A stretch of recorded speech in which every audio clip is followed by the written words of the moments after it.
Third standard தமிழ்ல இருந்து தான் பார்க்க போறோம். நம்ம ப்ரீவியஸ் வீடியோல என்ன பார்த்தோம்னா சொல்லின் ஒரு எழுத்தை கொண்டு புதிய சொல்லை உருவாக்கணும்னு பார்த்தோம்.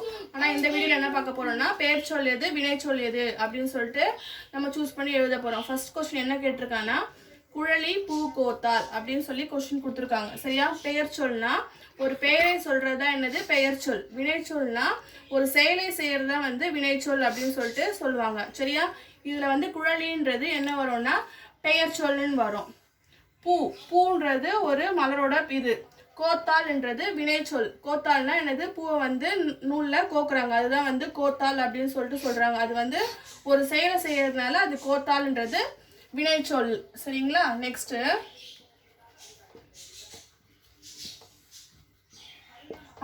அடுத்த கொஸ்டின் பாத்தீங்கன்னா அமுதன் பந்து விளையாடினான்.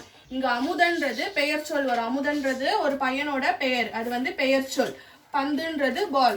விளையாடினான், அவன் என்ன பண்றான்? பந்து விளையாடுறான் இல்லையா? விளையாடினான் என்பதுதான் என்னது இதுல வினை சொல்லா வருது.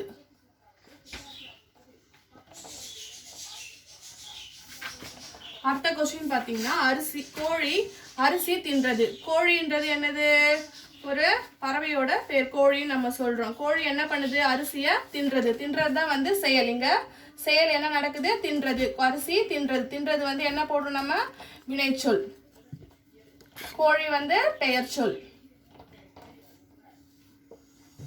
இந்த மாதிரி பெயர் சொல் எது வினை சொல் எதுன்னு நம்ம ஈஸியா கண்டுபிடிச்சு அதுக்கேற்ற மாதிரி ஆன்சர்ஸ் நம்ம கொடுக்கணும். சரிங்களா?